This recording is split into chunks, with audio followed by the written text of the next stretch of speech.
6 months before this morning, the man on this bridge gave the order that destroyed Pearl Harbor. 2,400 Americans died that Sunday. He has not lost a battle since. In 4 minutes, he will lose everything. His name is Nagumo Chuichi. The date is June 4th, 1942. The clock on the bridge of the carrier Akagi reads 10:24 in the morning. And somewhere in the high sky above him, an American Navy pilot named Wade McCluskey has just looked down through a break in the clouds and seen the entire Imperial Japanese fleet spread beneath his wings. McCluskey does not hesitate. He pushes the nose of his dauntless dive bomber straight down. What happens in the next 6 minutes will end the Pacific War before it has finished beginning. But the story does not begin in the sky above the Akagi. It begins 3,000 miles away in a basement office in Hawaii, where a man in carpet slippers was about to change the course of the Pacific War with a lie about drinking water. But the story does not begin on the Akagi. It begins 3,000 miles away in a basement office in Hawaii, where a man in carpet slippers was about to change the course of the Pacific War with a lie about drinking water. The Imperial Japanese Navy in the spring of 1942 was a navy that had forgotten how to lose. For 6 months it had moved across the Pacific and Indian Oceans like a god of war. Pearl Harbor in December. The destruction of Force Z off Malaya, where the British battleships Prince of Wales and Repulse went to the bottom in a single afternoon. The Java Sea, Rabaul, Singapore. The carrier raid into the Indian Ocean that drove the British Royal Navy out of Ceylon. Every operation had succeeded. Every enemy had been broken. The architect of this storm was a man who had never wanted it. Admiral Yamamoto Isoroku, 58 years old, Commander-in-Chief of the Combined Fleet, a small man with the missing fingers of an old wound from the Russo-Japanese War, a face that smiled easily, and eyes that did not smile at all. Admiral Yamamoto Isoroku, 58 years old, Commander-in-Chief of the Combined Fleet, from Harvard 1919-1921. He had served as naval attaché in Washington. He had driven across America in the 1920s and seen the factories of Detroit, the oil fields of Texas, the steel mills of Pittsburgh. He had warned his government again and again that war with the United States was a war Japan could not win. When they ordered him to plan it anyway, he obeyed, and he planned it brilliantly, but Pearl Harbor had missed the prize. The American aircraft carriers had been at sea on December 7th. Yamamoto knew this was a wound, not a kill. He told his staff that he could run wild for 6 months, perhaps a year, before American industry crushed him. After that, no one could predict. 16 American B-25 bombers launched from the deck of the carrier Hornet and bombed Tokyo. The damage was minimal, the humiliation was total. The Doolittle raid told Yamamoto that his 6 months were almost gone. He needed a decisive battle. He needed to find the American carriers and destroy them on the open sea. He drew his trap on a chart of the Central Pacific. The bait would be Midway Atoll, 2 specks of coral and sand 2,000 miles west of Honolulu, an outpost the Americans could not afford to lose. Japan would attack it. The Americans would rush to defend it. And waiting for them north and west of the atoll would be 4 fleet carriers, 11 battleships, 16 cruisers, and almost 200 warships in total. The largest naval force ever assembled in the Pacific. It was an elegant plan. It depended on one assumption, that the Americans would not know they were coming. In a windowless basement beneath the 14th Naval District headquarters at Pearl Harbor, that assumption was already a corpse. The room was called the dungeon. The men who worked there called themselves Station Hypeo. Their commander was Lieutenant Commander Joseph Rochefort, 41 years old, a thin man with sunken eyes who wore a smoking jacket over his uniform and slippers on his feet because his feet hurt. He had not been outside in daylight for weeks. He slept on a cot in the office. He survived on coffee and sandwiches that his wife sent over and that he often forgot to eat. Rochefort spoke Japanese. He had served in Tokyo in the 1930s. He had spent 15 years inside the Japanese Naval Code, working at it the way a stonecutter works at granite. The code was called JN-25. It was a 5-digit super-encipherment system, and it was supposed to be unbreakable. It was not unbreakable.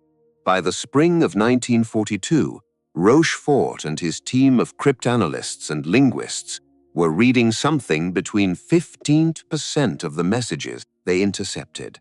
They were not reading them in real time. They were reading them 3 to 5 days late, in fragments, in guesses, in flashes of pattern recognition that came after weeks of staring at columns of numbers. In May, the fragments began to align. A target identified only as AF, a date in early June. Surface forces, carrier forces, an invasion force. Rochefort believed AF was Midway. The Office of Naval Intelligence in Washington believed AF was somewhere else.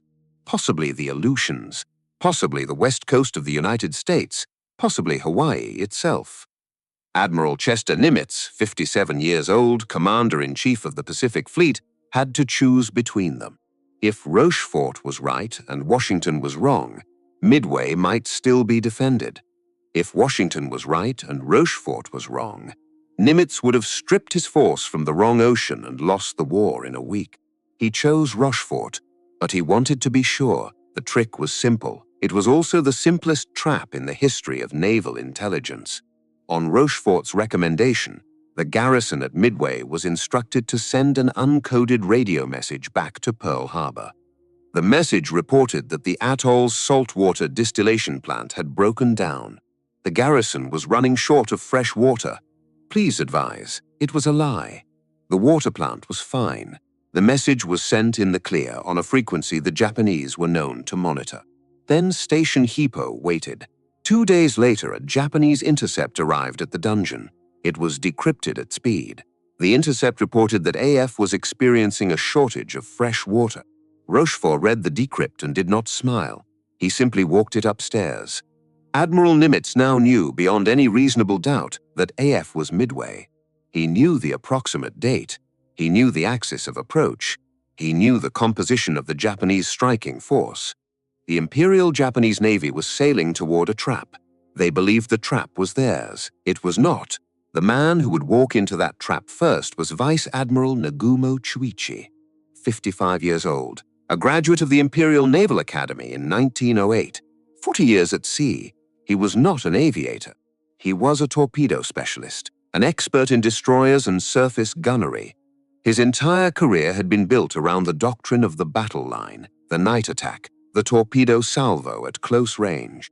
Aviation to him was a tool used by other men, and yet here he was in command of the most powerful carrier strike force in the world. The First Air Fleet, 4 fleet carriers, Akagi, Kaga, Soryu, Hiryu, 248 aircraft, the same air crews who had hit Pearl Harbor, the same machine that had ranged across half the world without losing a single carrier. Nagumo had not asked for the command. Yamamoto had given it to him because of seniority, because Japanese naval tradition demanded it, because the men who actually understood carrier warfare were too junior to lead a fleet. He was a careful officer placed in charge of a weapon that rewarded aggression. He knew it. His staff knew it. Yamamoto knew it. His chief of staff was Rear Admiral Kusaka Ryunosuke, 49 years old, also a surface officer. The air operations officer was Commander Genda Minoru, 37 years old, the brilliant young architect of the Pearl Harbor air plan. As the fleet sailed east toward Midway, Genda lay in his bunk with pneumonia, burning with fever, drifting in and out of consciousness. The strike leader who had led the planes over Pearl Harbor, Captain Fuchida Mitsuo, 39 years old, had collapsed with appendicitis on May 30th. The ship's surgeon had opened him on the wardroom table. Fuchida would watch the Battle of Midway from a stretcher. 2 of the 3 men who understood carrier aviation best in the Imperial Japanese Navy were sick. The third was Nagumo, and he was not one of them. In the next division, on the carrier Hiryu, was Rear Admiral Yamaguchi Tamon, 50 years old, Princeton-trained, having studied there from 1921 to 1923. Aggressive, intelligent, beloved by his junior officers. Many in the Navy believed Yamaguchi should have been commanding Kido Butai instead of Nagumo. Yamaguchi believed it too, though he was too disciplined to say so. He commanded Carrier Division 2. Hiryu and Soryu, 2 carriers under his flag. He was younger than Nagumo, lower in rank, and he was about to spend the next 24 hours watching a battle slip away from a commander who could not see it slipping. 300 miles to the west, on the bridge of the battleship Yamato, Admiral Yamamoto himself rode the operation forward. Yamato was the largest warship ever built, 72,000 tons, 18-inch guns, a floating monument to the doctrine of the battleship. She had been finished 4 months earlier. She had never fired her guns in anger, and never would, because the world she had been built for was already gone, and her builder did not yet know it. Yamamoto was ill that morning, stomach pains, a low fever. His staff, Officer Watanabe Yasuji, 47 years old, and his chief planner Kuroshima Kamito, 49 years old, hovered around him. Communications were maintained by radio, sparingly, and only in carefully coded bursts. The whole operation depended on radio silence. The whole operation depended on the Americans not knowing. The Americans knew everything. Northeast of Midway, in a patch of empty ocean the Japanese search planes would never quite reach, 3 American aircraft carriers waited. Enterprise, Hornet, Yorktown. The Yorktown was the impossible one. She had been hit at the Battle of the Coral Sea 3 weeks earlier. A bomb had punched through her flight deck and detonated 4 decks down. Japanese intelligence reported her sunk. American intelligence reported her requiring 3 months of repair. She made it back to Pearl Harbor on May 27th.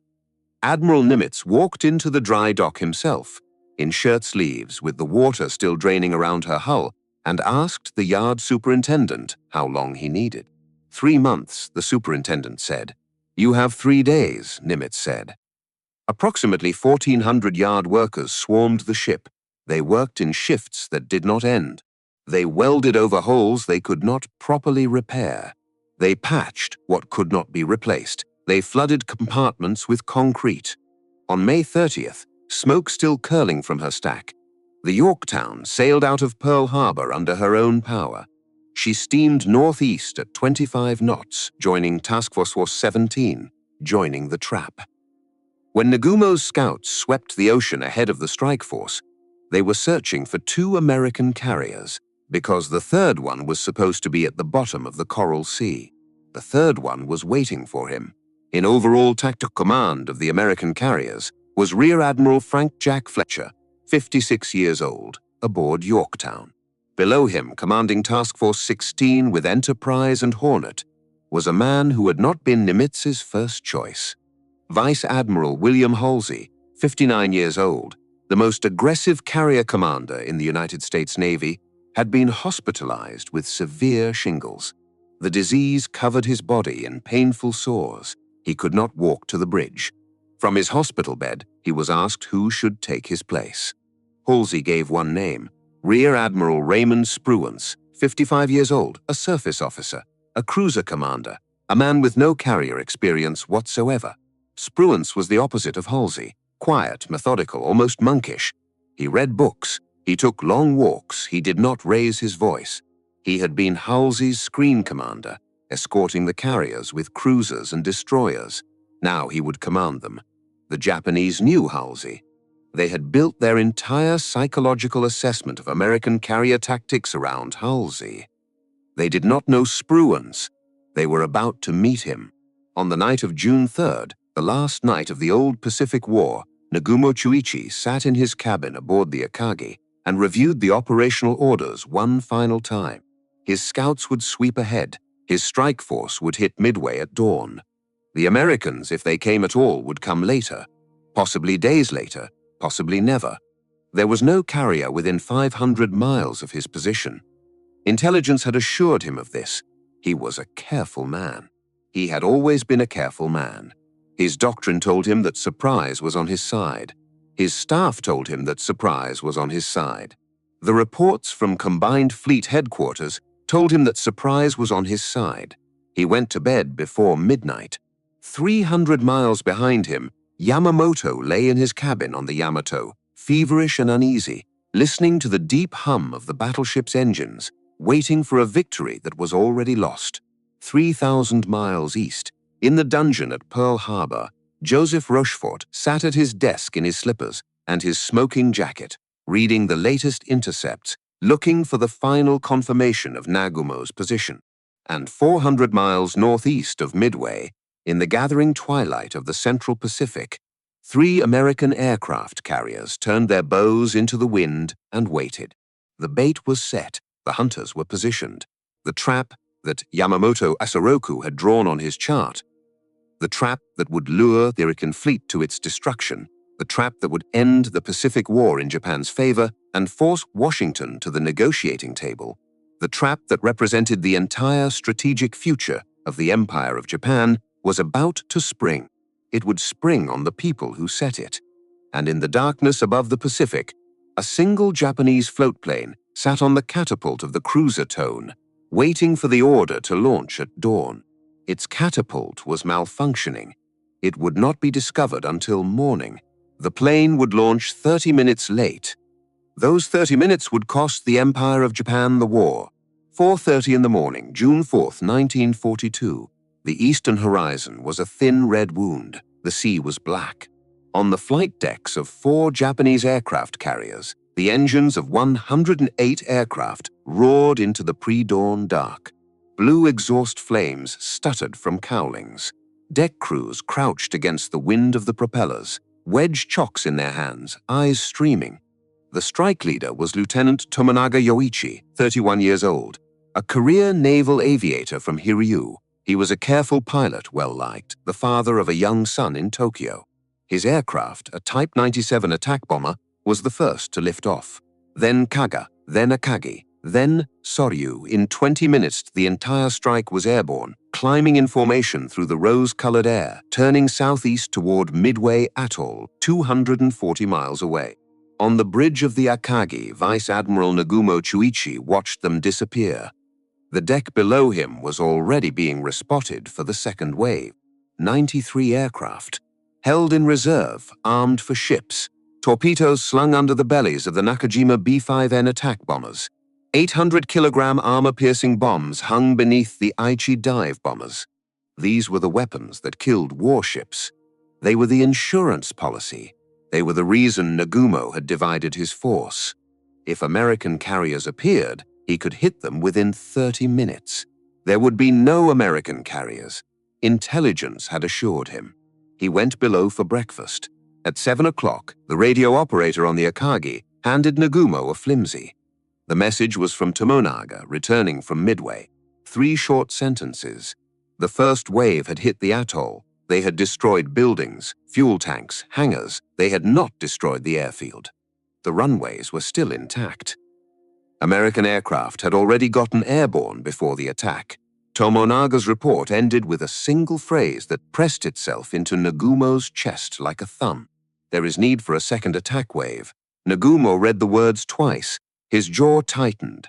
He looked at Rear Admiral Kusaka Ryunosuke, his chief of staff.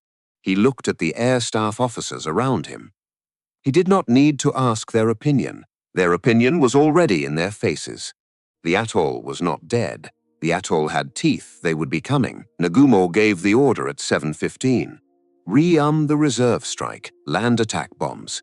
Prepare for a second strike on Midway. In the hangar decks 4 levels below the bridge, the order came down like a hammer. Ordnance handlers stared at each other for a single second. Then they moved.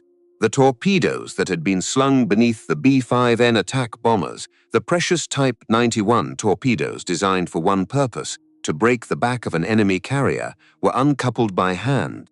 Each weapon weighed nearly 2,000 pounds. They were rolled across the steel deck on hand trolleys, back into the magazine storage racks.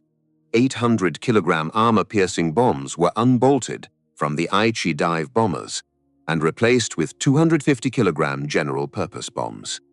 It was careful work. It was slow work. It could not be rushed. Below the waterline, in cramped spaces filled with the smell of cordite and aviation fuel, hundreds of men worked at a pace that would have terrified any safety officer in any other navy in the world. It would take an hour to complete. It was the longest hour in the history of the Imperial Japanese Navy. The scout plane from the heavy cruiser Tone should have been in the air at 4:30. with the rest of the dawn reconnaissance sweep. It was not. Its catapult had malfunctioned. The aircraft was a Type 0 reconnaissance floatplane. Its pilot was Petty Officer First Class Amari Hiroshi. He sat in the cockpit while machinists worked on the catapult mechanism. 5 minutes passed, 10, 15, 20, 25, 30. When Amari finally launched at 5 o'clock, the rest of the search arc was already in the air ahead of him. His sector was the one closest to the American position, the single most critical sector in the entire reconnaissance plan. He arrived in his search area 30 minutes late. If he had arrived on time, he would have seen the American carriers before Nagumo launched the Midway strike. The entire battle would have unfolded differently. Nagumo would have launched his ship-killing strike first thing in the morning. The Pacific War might have ended in a Japanese victory at Midway. He did not arrive on time. He flew south at 4,000 feet, scanning the empty sea. At 7:28, Amari's radio came alive. He had spotted 10 surface ships, bearing 210 degrees from Midway, distance 240 miles. Course 150, speed 20 knots. The message reached the Akagi at 7:45. The bridge fell silent. 10 ships, no mention of carriers. Nagumo stared at the chart. His staff stared at the chart. American carriers were not supposed to be there. American carriers were not supposed to be anywhere within 500 miles. If those 10 ships were a screen, there might be heavier units behind them. If those 10 ships were a transport convoy, there might be no carriers at all. He needed to know what was in that contact. Below decks, the reserve strike was halfway rearmed. Torpedoes were back in magazines. Land attack bombs were already mounted on some aircraft. Others still hung empty. Nagumo gave the order at 7:45. Suspend the rearming. Hold, await further information. In the hangar decks, the work stopped. Ordnance handlers wiped their faces and waited. For 24 minutes, the most powerful naval strike force in the world drifted between two purposes: half-armed for ships, half-armed for land, capable of neither attack at full strength. At 8:09, Amari's second message reached the Akagi. The composition of the enemy force appears to be 5 cruisers and 5 destroyers. Nagumo read it. He exhaled, no carriers. He gave the order to resume rearming for the Midway strike. The hangar deck crews started moving again. Torpedoes back out of magazines. Land attack bombs onto aircraft. It was the wrong order. It would always be the wrong order. The Tone Scout had counted wrong. The American force in that sector was Task Force 16, 2 aircraft carriers, the Enterprise and the Hornet, with their screen. Amari had missed the carriers under the cloud cover. 11 minutes later, at 8:20, the third message came in. The enemy is accompanied by what appears to be a carrier, a single carrier. Nagumo read the words and felt the deck shift beneath him. There was now an American carrier within strike range. His reserve aircraft were once again being rearmed, this time for the wrong target. His own first strike was returning from Midway, 240 miles out, low on fuel, aircraft damaged, pilots wounded. The flight deck was a mess of fueled aircraft, scattered ordnance, fuel hoses, men running in every direction. He had 2 choices. He could launch immediately with whatever aircraft were ready, even though some still carried the wrong weapons, even though they would have no fighter escort because the Zeros were aloft on combat air patrol, even though it meant abandoning the Midway strike force to ditch in the ocean, or he could clear his decks, land Tomonaga's strike, properly rearm everything, refuel everything, launch one massive, coordinated, properly armed attack against the American carrier. A signal lamp began blinking from the Hidyu, 10 miles to the north. It was Rear Admiral Yamaguchi Tamon. The message was 3 words long. Consider it advisable to launch attack force immediately. Nagumo read the lamp signal. His staff read it. His chief of staff Kusaka read it. Nagumo refused. His doctrine, his training, his entire 40-year career told him not to send a half-armed, unescorted, partial strike against an enemy carrier. He would clear his decks. He would do it properly. He gave the order to recover the Midway strike first. The hangar decks went into chaos. Below decks, In spaces never designed for what was being asked of them, men worked in a sea of fumes. Aircraft were being refueled where they sat, with bowsers and rubber hoses snaking across the steel plates. Ordnance was being changed for the fourth time in 3 hours. Torpedoes that had just been brought back up were being struck back down.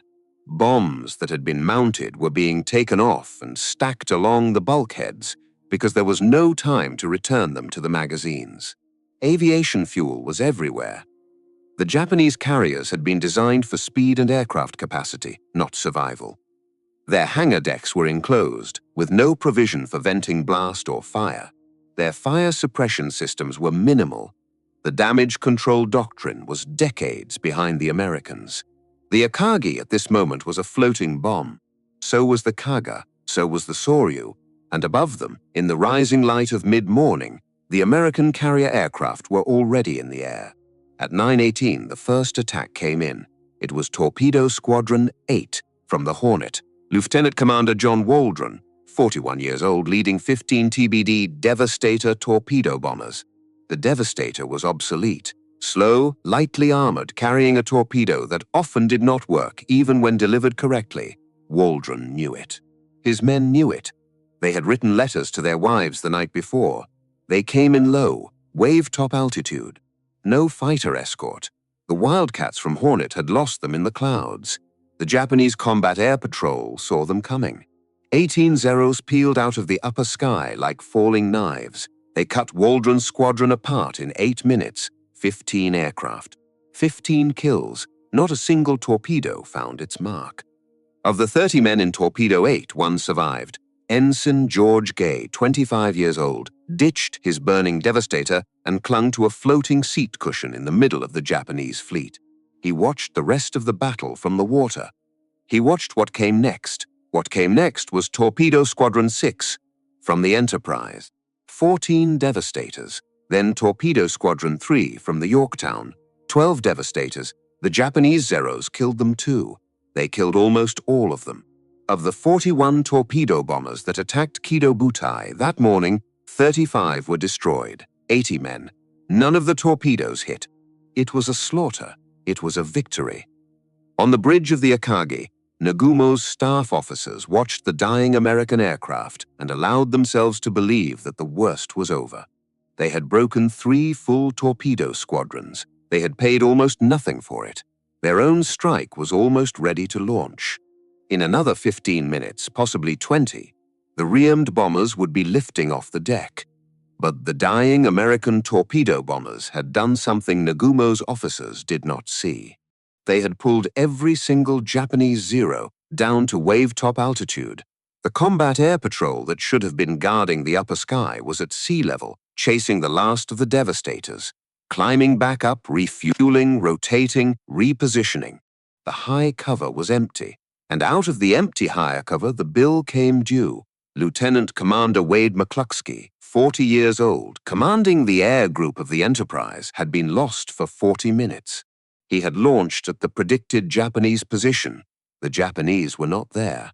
McCluskey had fuel for perhaps another hour. He had 33 dive bombers behind him. He could turn around and try to make it back to Enterprise. He could press on into empty ocean and hope. He chose to press on. At 9:55, he saw something on the surface of the sea, a single Japanese destroyer, alone, steaming north at high speed, drawing a white wake behind her. The Arashi. She had been left behind to depth charge the American submarine Nautilus, commanded by Lieutenant Commander William Brockman, 40 years old, which had stumbled into the Japanese fleet earlier that morning. Now Arashi was racing to rejoin Kido Butai. McCluskey understood instantly. He banked his squadron to follow the destroyer's course. The Arashi led him north for 30 minutes, oblivious to the death floating 6 miles above her at 14,000 feet. At 10:20, McCluskey looked down and saw, spread across the sea below him, the entire Japanese carrier force. 4 flight decks. Wakes curving across the ocean. Outlined against the blue, Akagi, Kaga, Soryu, Hiryu. The high sky was empty. McCluskey did something almost no commander would have done. He attacked, immediately. He picked the two nearest carriers, the Kaga and the Akagi, and rolled into a dive at 10:22. At the same moment, coming in from the southeast at 14,000 feet, Lieutenant Commander Maxwell Leslie, 39 years old, leading the Yorktown Dive Bomber Squadron, saw the Soryu beneath him. He rolled into a dive, too, two American squadrons, two different carriers, two different directions, the same minute, the same second. On the bridge of the Akagi, a lookout shouted, "Hell divers!" Nagumo turned. He looked up. Out of the high sky, against the white cloud, the silhouettes of dauntless dive bombers were already past the apex of their dives. Their dive brakes were open. They were screaming down at 300 miles an hour, almost vertical, growing larger every second. There was no time to do anything. The Zeros were at sea level. The anti-aircraft guns could not elevate fast enough. The carrier was steaming straight into the wind, in launch configuration, the worst possible posture. The first bomb missed. The second bomb missed. The third bomb did not miss. It was a 1,000-pound bomb, released by Lieutenant Richard Best, 32 years old, the executive officer of Bombing 6. Best had pulled out of his dive at the last possible moment, signaling his two wingmen, Lieutenant Edwin Kroger and Ensign Frederick Weber, to follow him to the Akagi instead. He had brought 3 bombs to the flagship of the Pearl Harbor strike. His bomb came through the flight deck near the amidships elevator. It punched through the wooden deck planks and the thin steel beneath them. It went into the upper hangar. It detonated. The hangar at that moment was full of aircraft being rearmed for the 4th time, full of fuel lines, full of bombs stacked along the bulkheads, because there had been no time to return them to the magazines, full of torpedoes still in their racks. One bomb, one hit. The fire bloomed outward from the point of detonation and found the fueled aircraft, and the fueled aircraft found the loose ordnance, and the loose ordnance found the next aircraft. The flight deck of the Akagi heaved upward like a sheet of paper struck from below. Flames burst through the elevator wells. Fires raced through the hangar. Within 90 seconds, the Akagi was beyond saving. The Pearl Harbor flagship of the Imperial Japanese Navy was dying. It had taken one bomb. The bomb did not kill her. 3 rearmings in 3 hours killed her. The fueled aircraft sitting wing to wing on a deck designed for speed, not survival. The loose ordnance stacked along the bulkheads. The fuel hoses. The 41 minutes Amari was late. The decision not to launch at 8:20. The decision not to listen to Yamaguchi. These were the things that killed the Akagi. The bomb only lit the fuse. He had a fine voice. As the Soryu listed, men in the water below could hear him singing Umi Yukaba, the old battle hymn of the Imperial Navy. A song about dying for the Emperor. A song about bodies in the grass and bodies in the sea. A mile away, the same thing was happening to the Kaga. McCluskey's main body had come down on her. 25 dive bombers. 4 bombs hit her in rapid succession.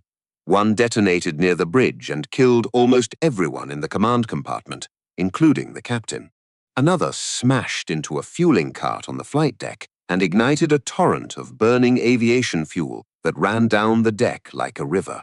The Kaga's hangar exploded outward. Burning aircraft poured from the elevator wells. Crew members leapt from the flight deck into the sea.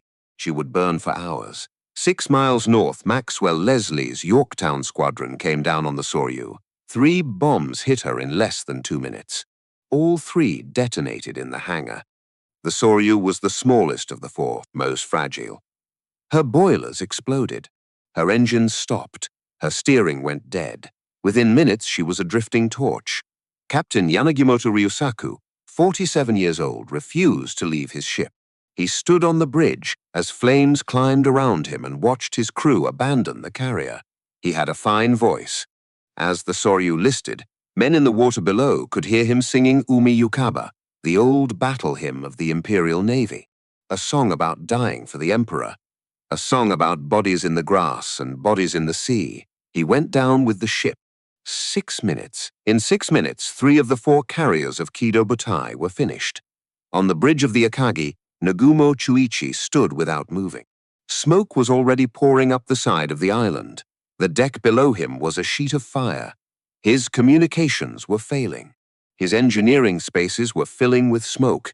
His staff officers were shouting at him to evacuate. He would not. His chief of staff, Kusaka, grabbed him by the arm.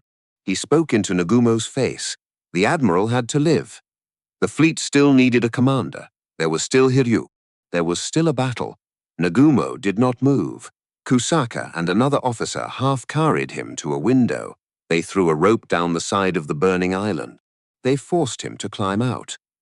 Nagumo Chuichi, the victor of Pearl Harbor, the commander of the most powerful carrier strike force in the world, was lowered by rope from the burning bridge of his flagship at 10:46 on the morning of June 4, 1942.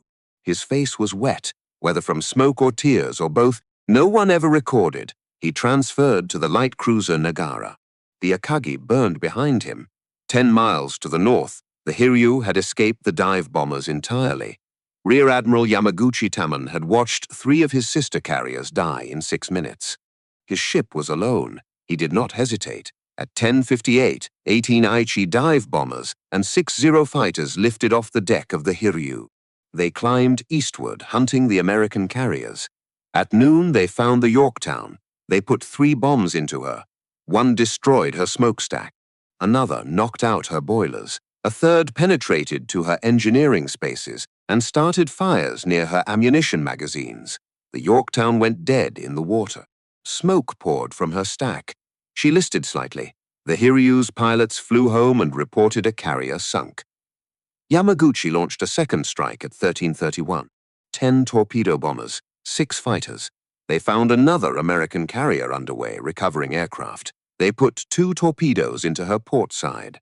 She listed 17 degrees and lost all power. The Hiryu's pilots flew home and reported a second carrier sunk. There were only 2 American carriers, they believed. They had sunk both. The battle had been a victory after all.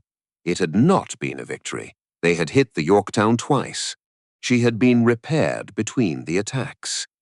They had thought she was a different carrier. There were still 2 undamaged American carriers in the area, the Enterprise and the Hornet, and they now knew exactly where Hiryu was. The Enterprise launched 24 dive bombers. At 5:03 in the afternoon, they came down on the Hiryu out of the western sun. 4 bombs hit her in less than a minute. The same chain reaction that had killed her sisters started in her hangar. Fueled aircraft, loose ordnance, fire. The Hiryu began to burn. By nightfall, all 4 carriers of Kido Butai were aflame on the dark Pacific. The strike force that had hit Pearl Harbor, that had run wild across 2 oceans for 6 months, that had been the spear point of an empire, was dying in the dark. 300 miles west, on the bridge of the Yamato, Admiral Yamamoto Isoroku still did not understand the full scale of what had happened. He was about to. The Hiryu burned through the night. Rear Admiral Yamaguchi Tamon stood on the listing flight deck in the dark and looked at his ship. The fires below the hangar gave the night a red bottom, as if the sea itself were on fire. His face was streaked with soot. He was 50 years old. He had 3 hours to live. Around him, the surviving crew was being evacuated to destroyers. Yamaguchi had given the order. He had also given another order, quietly, to his chief of staff. 4 of his youngest staff officers were to leave the ship. They were not to argue. They were to carry his last letters home to their families. They were to live. He himself would not. Captain Kaku Tomio, 49 years old, the commanding officer of the Hiryu, would stay with him. The 2 men had decided this together earlier in the evening, without raising their voices. Before he left the bridge for the last time, Yamaguchi took off his admiral's cap and handed it to one of the departing officers. A gift, a memorial, a small thing in a dark place. He did one other thing. He sent a final radio message. It went to Vice Admiral Nagumo aboard the cruiser Nagara. In it, Yamaguchi took the full responsibility for the loss of his 2 carriers upon himself. He did not mention the rearming, or the refusal to launch, or the 41 minutes Amari was late. He simply accepted the blame as a divisional commander and asked that the fight continue. It was not the whole truth. The decisions that lost battle had not been his. He had been the one officer who tried to launch when launching mattered. He sent the message anyway. Nagumo received it. He did not reply. The gesture of one dying admiral covering for another would remain for decades after the war, almost unknown. Just before dawn on June 5th, the destroyer Makigumo fired a torpedo into the Hiryu. The carrier rolled over slowly and went down. Yamaguchi and Kaku went with her. 300 miles to the west, on the bridge of the battleship Yamato, Admiral Yamamoto Isoroku had stopped speaking. The fragments had been coming in all afternoon and into the night. Akagi heavily damaged, then silent. Kaga heavily damaged, then silent. Soryu hit, then silent. Hiryu still fighting, then no longer fighting. By midnight, he understood. His staff officer Watanabe Yasuji, 47 years old, proposed a night surface action. The combined fleet still had 11 battleships, 16 cruisers, dozens of destroyers. If they could close the distance before sunrise, they could engage the American carriers in a gun and torpedo battle where aviation would not matter. Japanese surface gunnery was the finest in the world.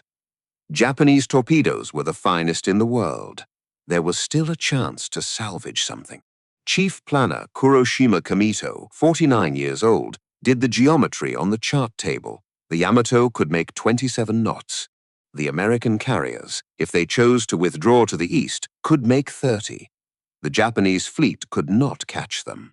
Not before dawn, and in daylight without air cover, the Yamato and her sisters would be exactly what their builders had refused to admit they were: targets. Across the table, Rear Admiral Ugaki Matomi, 52 years old, the chief of staff of the combined fleet, recorded the moment in his diary. The diary, called Sensoraku, would survive the war and the death of its author and be published decades later. The entry for that night is very short. Yamamoto, Ugaki wrote, said almost nothing for several hours. He sat in his cabin alone. He played shogi against himself. An officer gently raised the question that hung in the air, the question of seppuku, the question of suicide as the only honorable response to a defeat of this scale.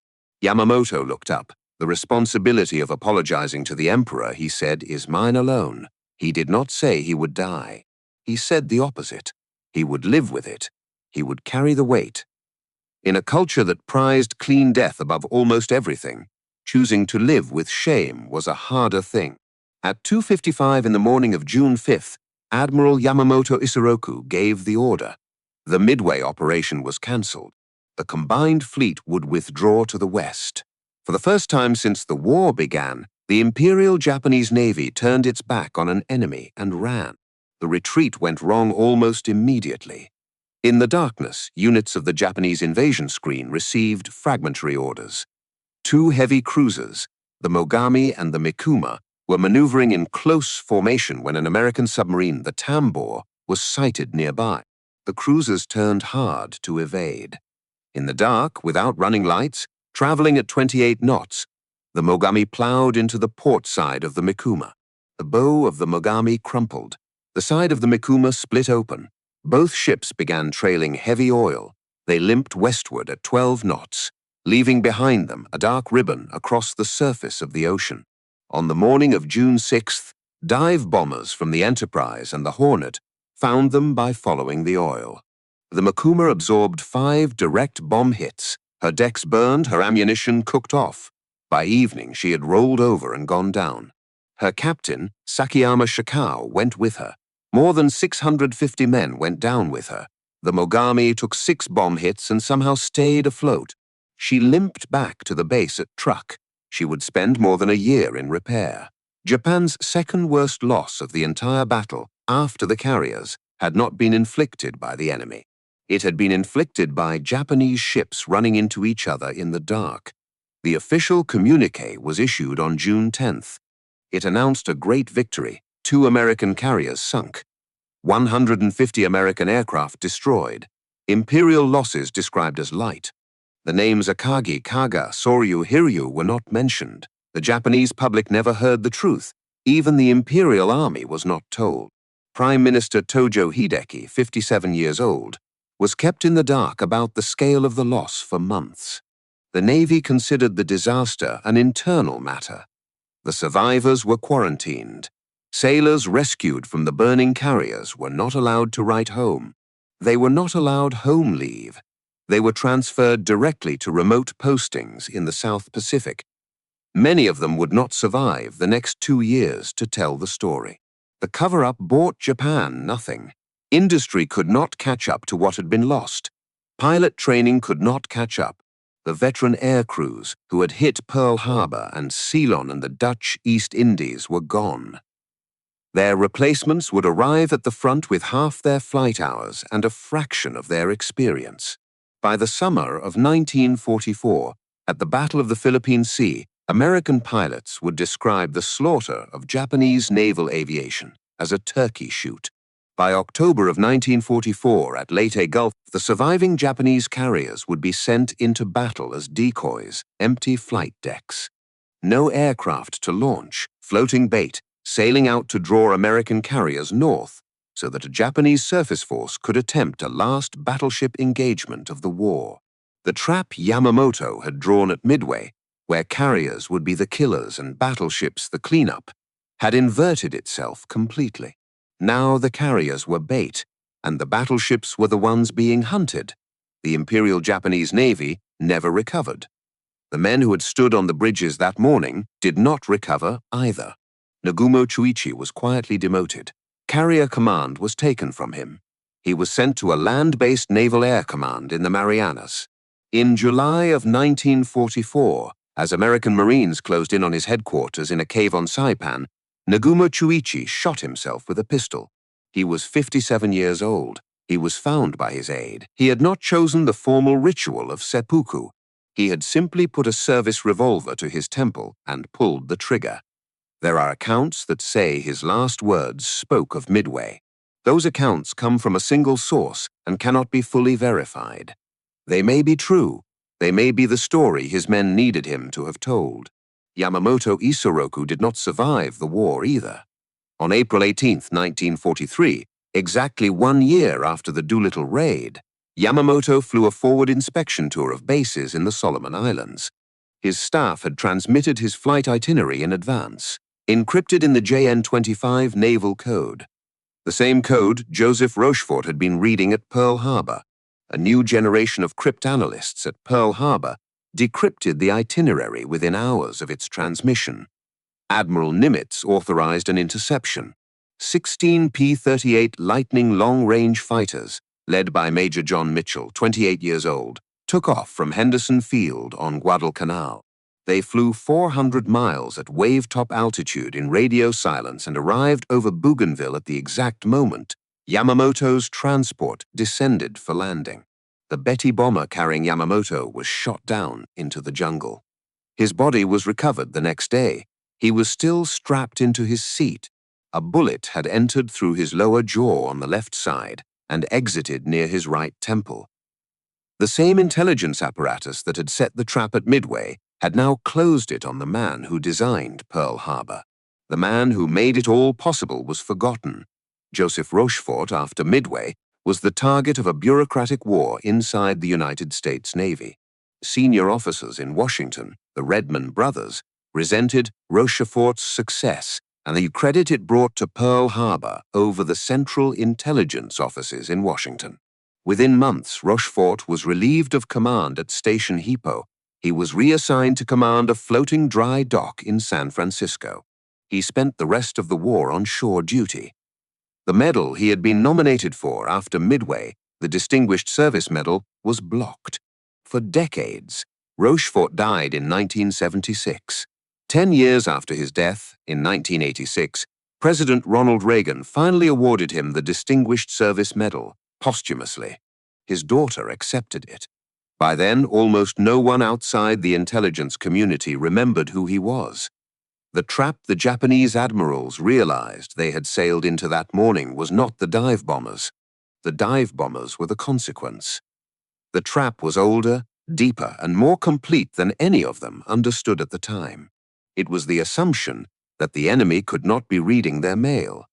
It was the assumption that intelligence work done by a tired man in carpet slippers in a Hawaiian basement could not undo 6 months of victory.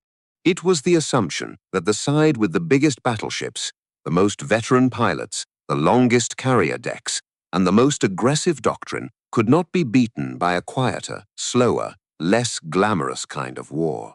It was the assumption that a trap of that elegance could not exist. Nagumo Chuichi understood at 10:25 in the morning. Yamaguchi Tamon understood by sunset. Yamamoto Isoroku understood by midnight. The Empire of Japan would take 3 more years to understand. By then, the carriers were gone. The pilots were gone. The cities were burning. And in a basement office at Pearl Harbor, that no one talked about anymore, the men who had built the trap were already reading the next set of messages. The Pacific War did not end at Midway. It only stopped being winnable.